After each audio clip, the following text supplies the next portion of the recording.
राहुल और अंकिता का कोई नहीं था। बचपन में ही उनके माता पिता एक बीमारी के कारण गुजर गए थे। वह अपनी चाची सीमा के पास ही रहा करती थी।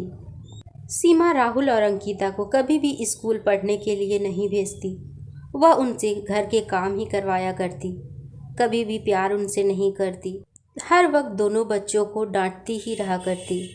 सीमा घर के सारे काम भी दोनों बच्चों से करवाया करती और उन्हें भरपेट खाना भी नहीं दिया करती। जब भी अंकिता अपनी चाची से इस बारे में कहती, चाची उसे मारती पीटती। राहुल और अंकिता अपनी चाची के इस बर्ताव से बहुत परेशान रहते। चाची, हमने घर की सफाई अच्छे से कर दिया है। हमें बहुत जोर से भूख लगी है, कुछ खाने को दे दो। तुम दोनों ना जाने कैसे राक्षस हो। अपने माता पिता को खा गए फिर भी पेट नहीं भरा। हर वक्त भूख भूख करते रहते हो। तुम्हारे माता पिता तो मर गए, हमारे सर में बोझ डाल गए। तुम लोग कहीं चल क्यों नहीं जाते हो? मुझे परेशान करके रखा है। आज अपनी चाची की बात सुन दोनों बच्चे बहुत रोते हैं और घर छोड़कर चले जाते हैं। शाम को जब सीमा का पति मयंक घर आता है तो वह बच्चों के बारे में पूछता है। अरे सीमा, बच्चे दिखाई नहीं दे रहे हैं, कहाँ गए हैं? घर सूना सूना सा लग रहा है। घर सूना सूना सा लग रहा है तो जाकर अनाथ आश्रम से बच्चे उठा कर ले आओ ना, भर दो मेरे घर को। कहाँ गए हैं कहाँ नहीं गए हैं, मैंने किसी का ठेका लेकर नहीं रखा है। हर वक्त तो बस घूमते ही रहते हैं। हर वक्त घूम कर आए, खाना दो, बस यही काम है उनका। मैं हर वक्त उनको देखती रहूंगी क्या? मुझे नहीं पता कहाँ गए। अरे सीमा, गुस्सा क्यों करती हो? आखिर भैया भाभी ने इनकी जिम्मेदारी हमारे ऊपर ही तो सौंपा है ना। हम इनकी देखभाल नहीं करेंगे तो कौन करेगा? आखिर ये हमारे ही बच्चे हो। सीमा जितनी बदमाश और चालाक औरत थी, मयंक उतना ही अच्छा था। वह दोनों बच्चों से बहुत प्यार करता था, इसलिए अपनी पत्नी को समझा रहा होता है। इधर दोनों बच्चे चलते चलते बहुत दूर आ जाते हैं। दोनों को बहुत जोर से भूख भी लगती है। दोनों बच्चे ठेले पर लोगों को खाता देख उनसे खाने के लिए मांगते हैं। लोगों को उन पर तरस आ जाता है और वे उन्हें पैसा भी देते हैं। अब दोनों भाई बहन दर बदर इधर उधर भटकते रहते। जिनको उन पर तरस आता वे उन्हें खाने के लिए कुछ दे देते और कुछ पैसे भी। इसी तरह अब अंकिता ने अपने पास कुछ पैसे जमा कर लिए थे। उन पैसों से वह 2-3 डब्बा चॉकलेट लाकर बेचना शुरू कर देती है। भाई, अब हम भीख मांगकर नहीं खाएंगे, ये अच्छी बात नहीं होती है। हम मेहनत करेंगे और कमाएंगे। अंकिता को लोगों से इस तरह मांगकर खाना बिल्कुल भी अच्छा नहीं लगता था, इसलिए वह अब मेहनत करती थी। दोनों भाई बहनों ने अब एक रूम भी किराए पर ले लिया था। आखिर कब तक दर बदर भटकते। अंकिता रोज सुबह उठते ही खाना बनाती। दोनों भाई बहन खाना खाकर अपनी दुकान पर चले जाते।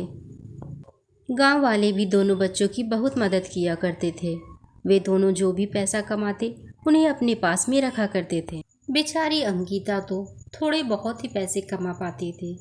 सामने के ठेले में जब वह देखती है तो वहाँ बहुत भीड़ लगा था।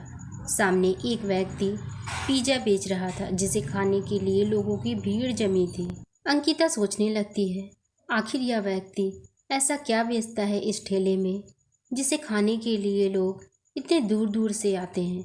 यही सोचकर अंकिता ठेले में से पिज़्ज़ा लेकर खाने लगती।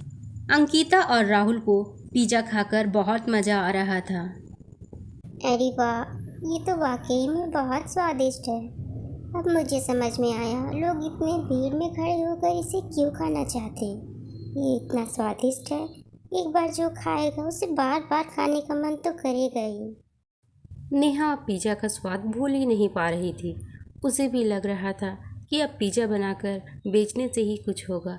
इन छोटे मोटे चॉकलेट को बेचकर हमारा कुछ नहीं होगा। राहुल, मुझे कैसे भी करके पिज़्ज़ा बनाना सीखना है, तभी हम लोगों का कुछ होगा भाई। नहीं तो चॉकलेट बिस्किट बेचकर हम क्या कर पाएंगे। तो दीदी एक काम करो ना, हम दोनों चलते हैं उस पिज़्ज़ा वाले अंकल के पास। तुम उनसे पूछ लेना वो पिज़्ज़ा कैसे बनाते हैं। हाँ राहुल, ये तुमने बिल्कुल ठीक कहा। हम कल ही जाएंगे पिज़्ज़ा वाले अंकल के पास और पिज़्ज़ा बनाना सीख जाएंगे। अगले दिन सुबह होते ही नेहा और राहुल उस पिज़्ज़ा वाले के पास पहुंच जाते हैं। पिज़्ज़ा वाले ने अभी पिज़्ज़ा बनाना शुरू भी नहीं किया था। अंकल, आप ये पिज़्ज़ा कैसे बनाते हैं? मुझे भी सिखा दीजिए, आपकी बहुत मेहरबानी होगी। मैं चॉकलेट बिस्कुट बेचा करती हूँ यहीं पास में, लेकिन मेरी ज़्यादा बिक्री नहीं होती। आपके ठेले पर देखती हूँ हर वक्त भीड़ रहता है। मुझे भी सिखा दीजिए ताकि मैं भी बनाकर बेचूँ। नेहा की बातों को सुनकर उस पिज्जा वाला को बहुत गुस्सा आता है और वह नेहा से कहता है, अरे ओ लड़की, चल भाग यहाँ से। बड़ा आई है पिज्जा बेचने वाली, मेरे ग्राहकों को छीनने वाली। चल जा यहाँ से, मैं नहीं सिखाऊंगा तुझे। पिज्जा वाला वह व्यक्ति नेहा को बहुत डांटता है। बेचारी नेहा रोने लगती है। उसे रोता देख वहाँ पास में एक औरत आती है और नेहा से पूछने लगती है, अरे बेटा, क्या हुआ? तुम इस तरह से रो क्यों रही हो? किसी ने तुम्हें कुछ कहा क्या? मुझे बताओ, क्या हुआ है? नेहा रोती हुई उस औरत को सारी बातें बताती है कि किस तरह इस व्यक्ति ने उसे डांटा है। नेहा की बातों को सुनकर उस औरत को नेहा पर बहुत तरस आता है और वह नेहा से कहती है, अरे बेटा नेहा, तुम तो बहुत बहादुर बच्ची हो। इस तरह रोना नहीं चाहिए। तुम्हारी उम्र के बच्चे तो खेलने कूदने में व्यस्त रहते हैं, लेकिन तुमने इतनी बड़ी जिम्मेदारी उठा रखी है। और भैया, आप बच्चों के साथ इस तरह बात नहीं करना चाहिए था। आपको नहीं सिखाना है तो प्यार से कह देते। वह भली औरत उस ठेले वाले को भी बहुत भला बुरा कहती है बच्चों को डांटने पर। वह औरत नेहा के साथ उसके घर जाती है और उसे बहुत ही अच्छे तरीके से पिज़्ज़ा बनाना भी सिखा देती है। नेहा आज बहुत खुश थी। वह उस औरत का बहुत शुक्रिया भी अदा करती है। अगले दिन नेहा पास के स्टेशन के पास जाकर अपना पिज़्ज़ा का एक छोटा सा दुकान लगाती है। नेहा बहुत ही कम दामों में पिज़्ज़ा को बेच दिया करती थी, इसलिए लोग उसके पास से आकर पिज़्ज़ा खरीदते थे। इधर नेहा पिज़्ज़ा बनाती जाती और लोग खरीदते जाते थे। अब नेहा को भी फ़ायदा होने लगा था। अब नेहा भी खुश थी कि उसकी कमाई अच्छी खासी हो रही थी। एक दिन नेहा अपने घर आती है और अपने भाई से बात कर रही होती कितनी है। अच्छी है ना, हमें पिज़्ज़ा बनाना सिखाया और हमें पैसे भी दिया। बहुत अच्छी है वो आंटी। ऊपर वाला हमेशा उनका भला करे। उन्हीं के वजह से आज हमारी कमाई हो रही है और हमें फ़ायदा भी हो रहा है। इसी तरह हमारा काम चलता रहा तो हम बहुत जल्दी अपना घर भी ले लेंगे। दोनों भाई बहन अभी ये बात कर ही रहे थे कि वहाँ वह पिज़्ज़ा वाला आ जाता है। अरे ओ लड़की, कल से तू पिज्जा नहीं बेचेगी। बंद कर दे अपनी दुकान, वरना तेरे भाई को मार डालूंगा। अरे, ऐसे कैसे पिज़्ज़ा नहीं बेचूंगी? मैं तो तुम्हारे दुकान के पास दुकान नहीं लगाती, मैं तो स्टेशन के पास जाकर लगाती हूँ। तो फिर तुम्हें इससे क्या? मैं दुकान नहीं लगाऊंगी तो हम दोनों भाई बहन खाएंगे क्या? चाहे कुछ भी हो जाए, मैं तो दुकान लगाऊंगी। देखती हूँ तुम क्या करते हो।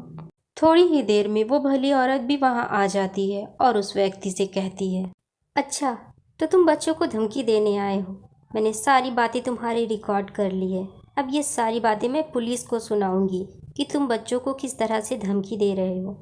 मुझे तो शुरू से तुम पर शक था, इसलिए मैं नेहा और राहुल पर नज़र रखती थी और आखिर वही हुआ। अरे रे बहन जी, ऐसी बात नहीं है। मैं तो ऐसे ही बोल रहा था। आप वो रिकॉर्डिंग डिलीट कर दीजिए। मैं कुछ नहीं करूँगा बच्चों को, मैं तो ऐसे ही कह रहा था। आप पुलिस के पास मत जाइएगा, पुलिस को कुछ मत बताइएगा। वह व्यक्ति डर जाता है और वहाँ से चला जाता है। अरे बच्चों, तुम लोगों को डरने की कोई ज़रूरत नहीं है। मैंने कहा था ना, मैं हूँ तुम्हारे साथ। तुम्हें कोई कुछ नहीं कर सकता है। तुम्हें कभी किसी की चीज़ की ज़रूरत हो तो मुझसे कहना, मैं हूँ तुम्हारे साथ।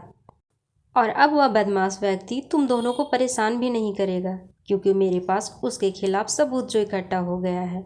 वो डर गया है पुलिस के नाम से, तुम चिंता मत। इतना कहकर वह भली औरत नेहा और राहुल को अपने गले से लगा लेती है। दोनों बच्चे भी उसके पास आकर बहुत अच्छा महसूस करते थे। अब वह औरत नेहा और राहुल की हमेशा मदद किया करती थी, जिससे बच्चे बहुत खुश रहते थे।